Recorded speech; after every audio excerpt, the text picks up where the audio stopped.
interesting topic, pregnancy and ovarian cyst. So I'm Dr. Chetna Jain, and today we are going to talk on the subject. It's a very, very common topic.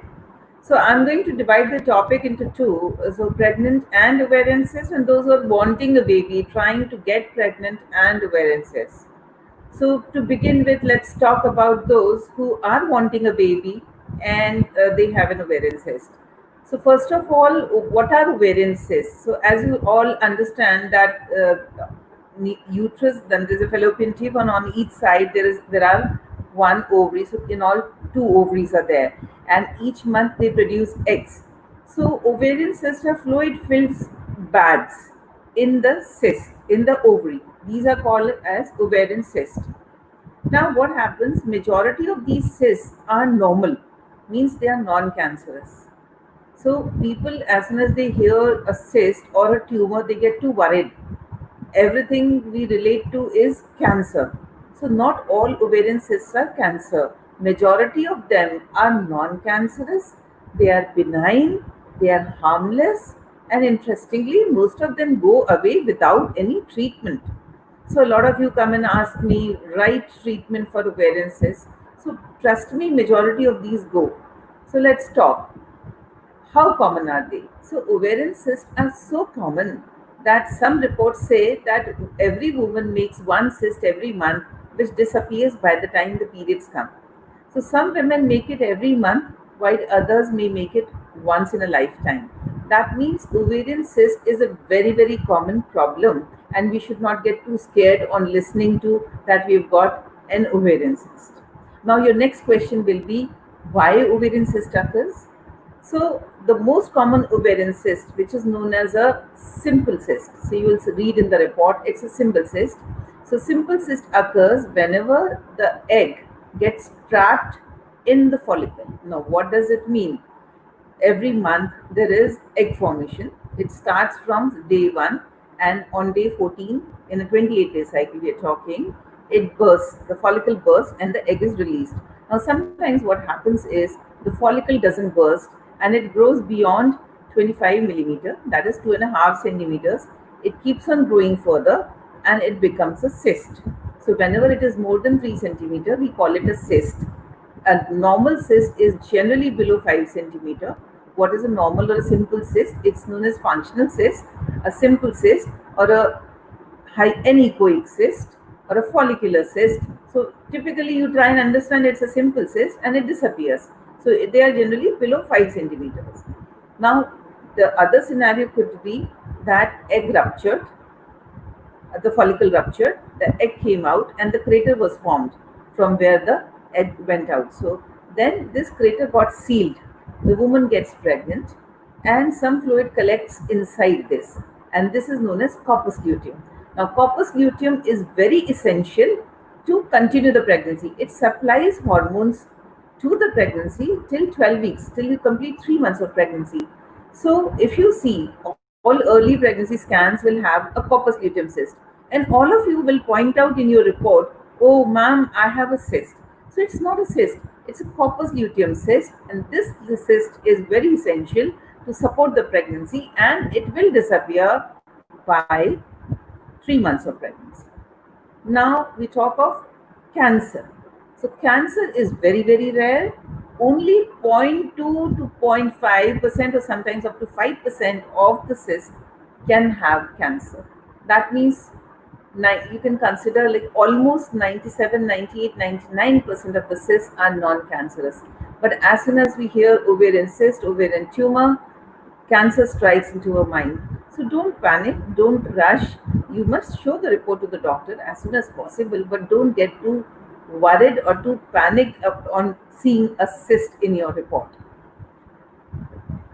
So we talked about how common it is. Now who has it? So it can occur to women of all ages, sometimes as young as 5 years, sometimes as old as 90 years, but typically it is most commonly seen in women who are around 40, 50 or 60 years.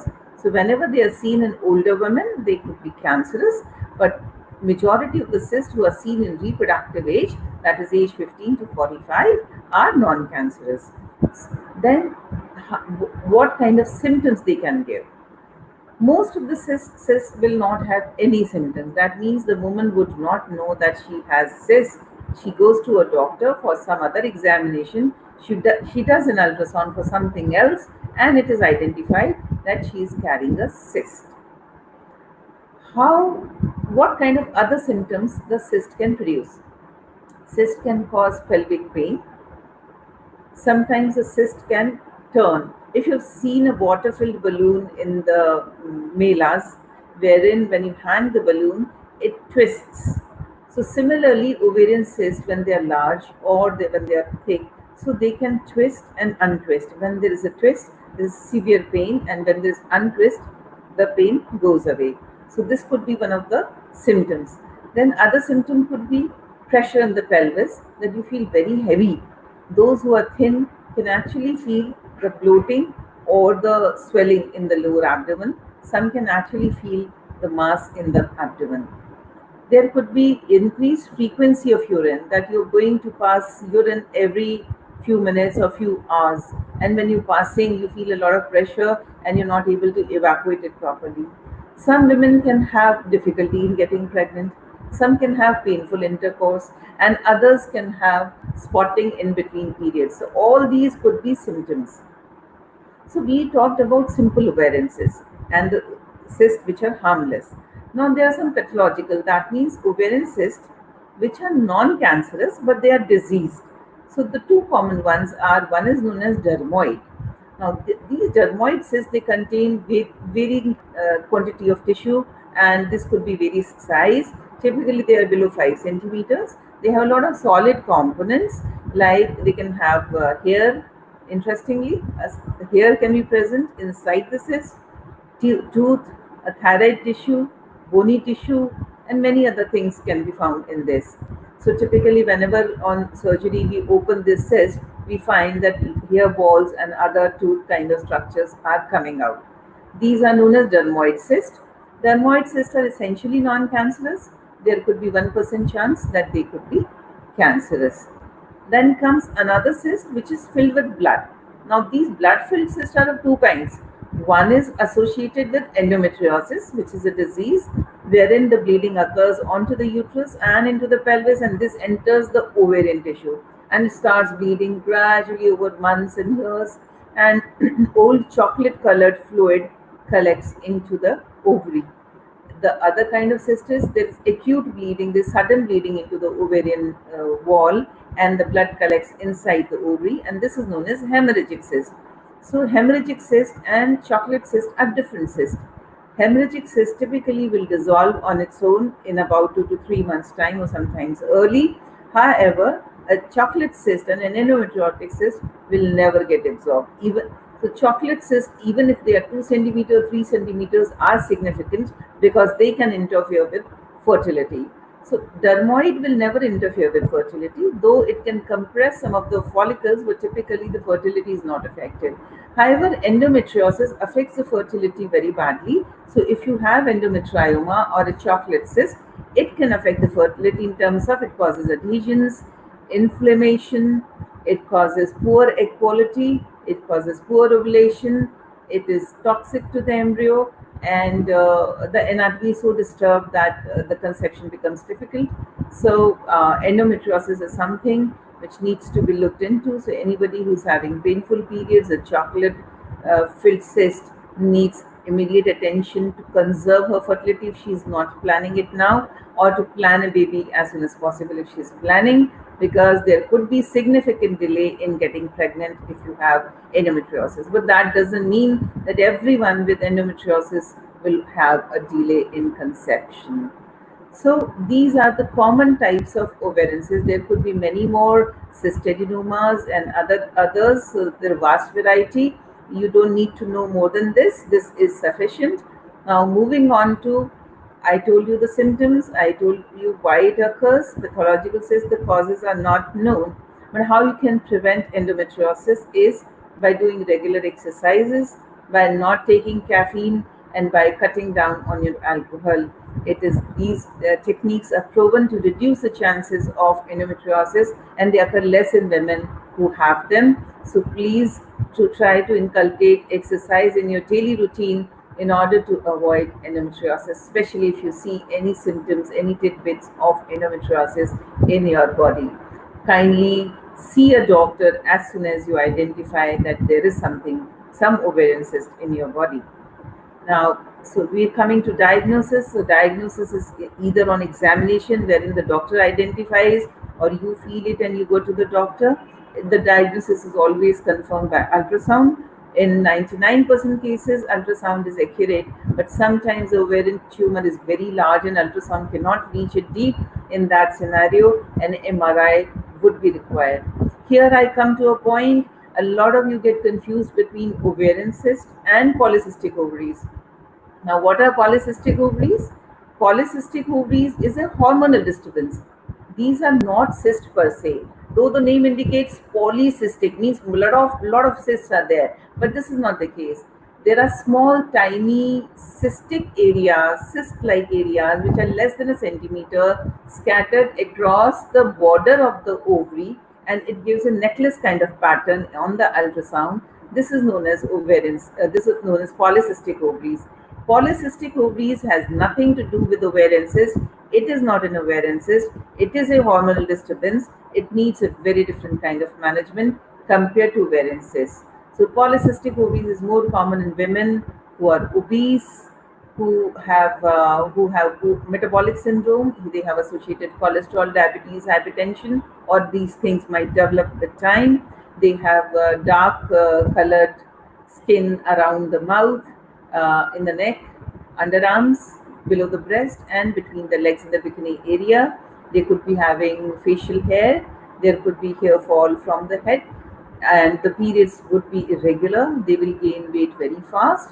They lose weight with great difficulty, and they have significant cravings of sweet food, and they eat a lot. They do binge eating. So these are women who have polycystic ovaries. This is again a diagnosis of certain criteria in which we do certain blood tests on second day of periods, and then we do ultrasound and give you a diagnosis. So these are never cancerous. Polycystic ovaries are never cancerous, and they would need some kind of hormonal treatment. For those who are planning, it can be a non-hormonal treatment.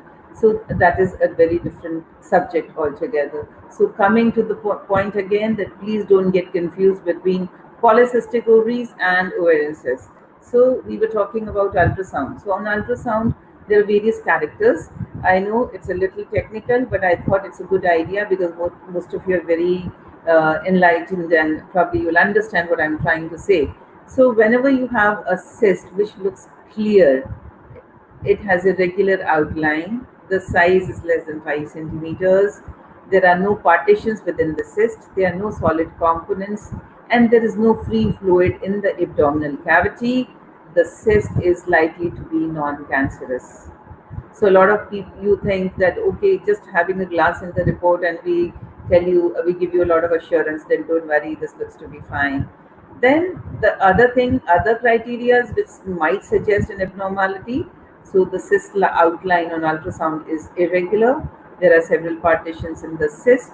There are solid components which are bigger in size, of more than 4 in number, and there is free fluid in the abdominal cavity.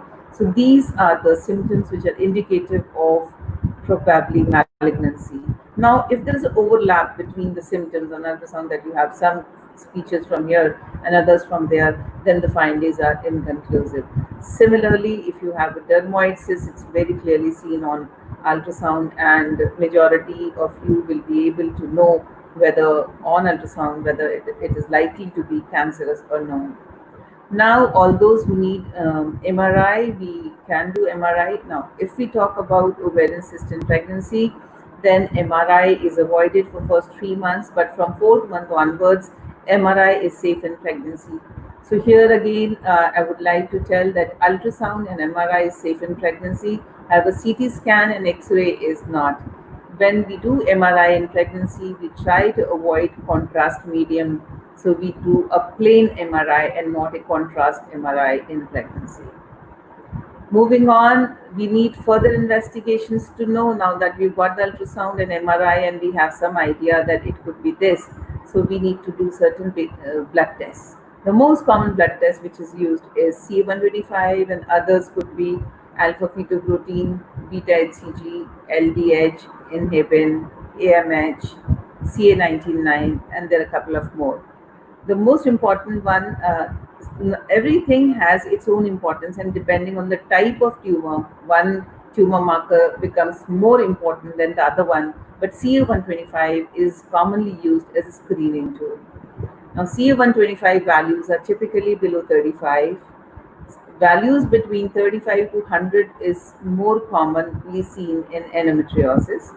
Values over 100 could be cancerous, but not every value over 100 is cancerous. During pregnancy, it is very difficult to interpret CA125 because pregnancy itself leads to increase in CA125. So probably a serial monitoring would be more important, and we rely more on ultrasound during pregnancy compared to CA125, unless the values are very huge, very large, and there you probably suspect at the first glance that this is likely to be cancerous.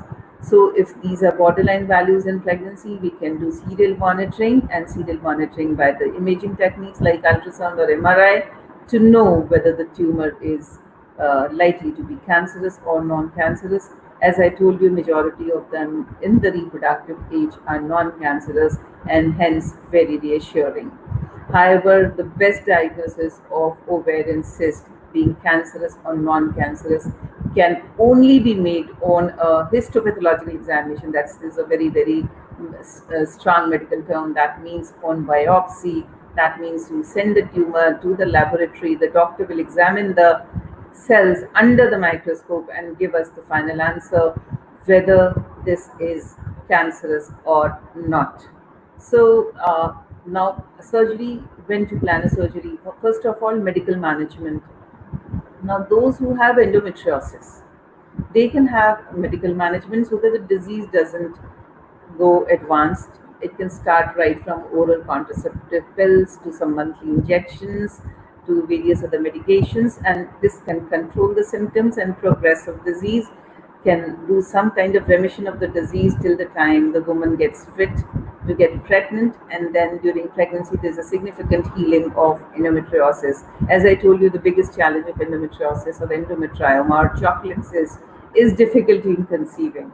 So once we achieve that target, the fear of cancer is very less, and probably the other symptoms will be pain in endometriosis, a lot of pain in the ovaries and ovarian cysts. So we need to excise the tissue later on if the need arises. Regarding dermoid, if it is getting bigger in size or it is giving symptoms like I told you, torsion. So what are the complications? So complications are torsion, that it twists and it causes a lot of pain. Then it could rupture and spill the contents in the peritoneal cavity, leading to significant inflammation and pain. Infection is a very rare complication, and sometimes there could be bleeding in the cyst. So all these complications happen in less than 5% of the ovarian cysts. That means 95% of all ovarian cysts are safe and do not cause any kind of problem in the woman. So I was talking about tumor markers, then we talked about management. So we were going by the type of the, by the cyst. So we talked about endometriosis, we talked about dermoid. Now we're coming to follicular cyst. So follicular cyst is generally observed. We don't do anything as far as your CA125 is normal. We repeat the scan after 6 to 12 weeks and see if the size is reducing in size, it's not growing, or it's stagnant, we can still give it time. If it is reducing, we know that it will disappear. If it is increasing in size and started to cause trouble, then probably you need to decide on excision, which can commonly be done through a keyhole surgery or a laparoscopic surgery. Now, somebody who's pregnant with a large follicular or simple cyst can stand a complication of turning, rupturing, and stuff that I discussed now.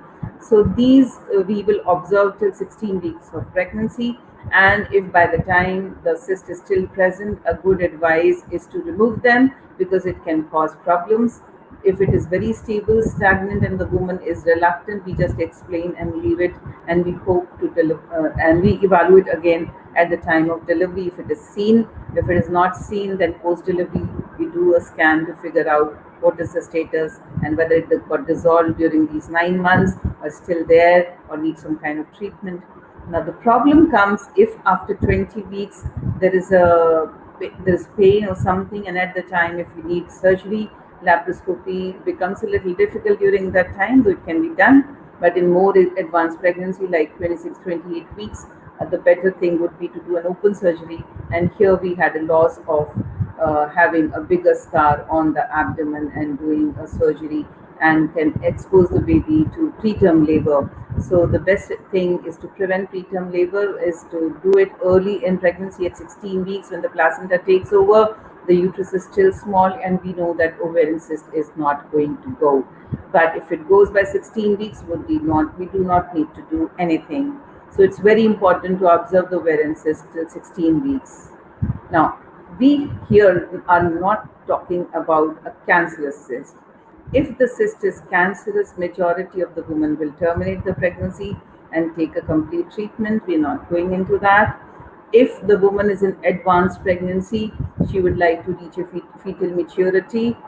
Till then, we can give her some kind of chemotherapy, allow the baby to grow to a certain level, deliver the baby, and then complete her treatment. These are very rare and experimental cases and not commonly advocated. For the majority, the cysts are follicular, dermoid, and endometriosis. I spoke a lot on endometriosis and follicular. Now, coming to dermoid cysts, so if it is creating trouble, we have to remove it before pregnancy. If it is not creating trouble and the woman gets pregnant and it's not causing any problem, dermoids typically do not grow fast. We can leave them alone. We can just monitor them and remove them after delivery. A typical time is about 6 weeks post delivery. But it is important to monitor them through tumor markers. So here, once again, I want to emphasize that ovarian tumors are non-cancerous, essentially non-cancerous. They are called tumors, but tumors could be solid or cystic.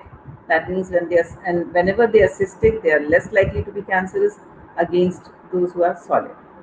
So I covered pregnancy, who are trying to conceive and they have ovarian cysts, and if they have difficulty, we need to remove them.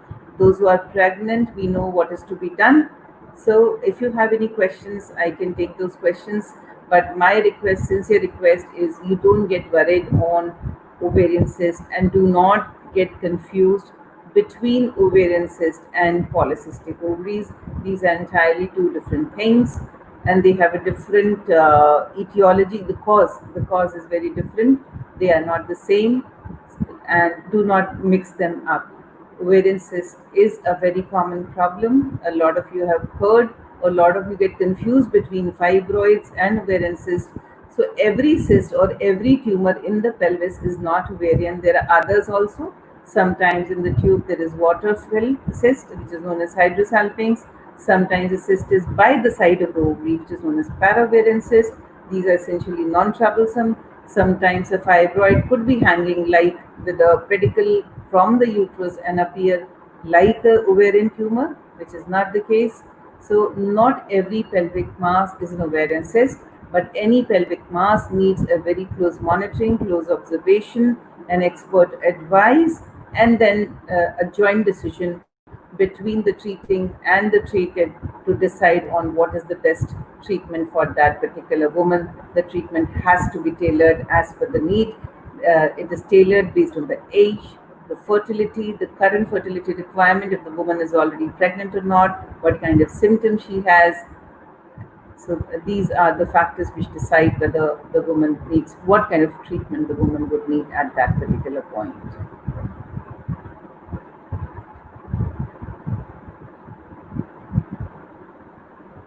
So what are the signs and symptoms of ovarian cysts? This is one of the questions. So signs, the doctor will evaluate on examination. On the per-vaginal examination, the doctor will find fullness in the lower abdomen or in the side walls of the abdomen. On ultrasound, the cyst will be seen. On MRI, the cyst will be seen. The symptoms are pelvic pain, heaviness, pressure, difficulty in intercourse, spotting between the periods.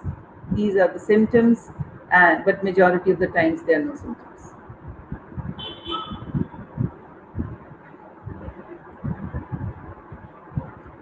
Ovarian cysts can lead to irregular periods. Yes, ovarian cysts can lead to irregular periods. Uh, Whenever they are large, there could be some hormonal disturbance, and a lot of ovarian cysts are diagnosed because of irregular periods. And when the cysts disappear, a lot of times the periods can go back to normalcy, and the irregularity is typically in the form of delayed periods.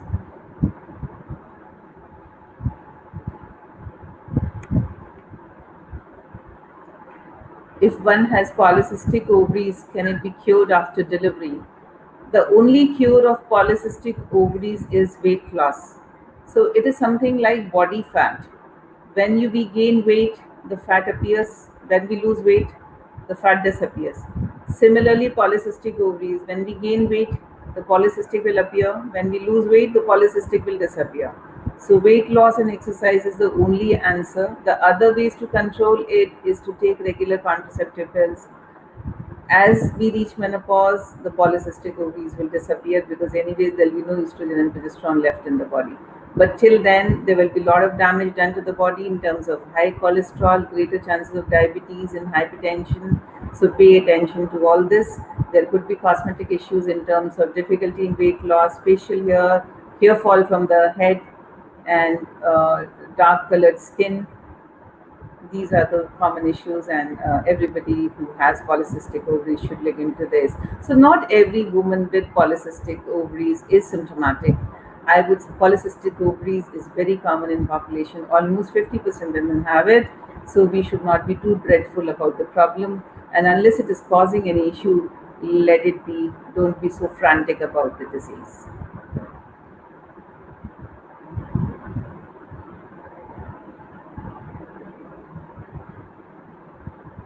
So the difference between polycystic ovary and ovarian cyst. Now, ovarian cyst is a large cyst. It is typically a single compartment of fluid sac, which could be 3, 4, 5, 6, 7, 8. Usually it is below 10 centimeters. The polycystic ovaries are multiple tiny sacs, small, scattered around the periphery of the ovary.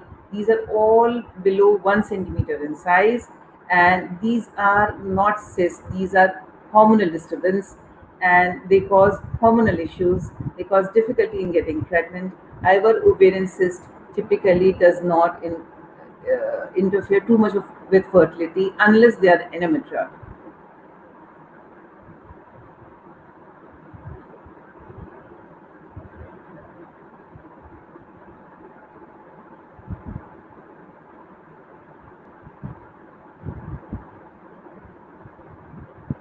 Thank you and namaste.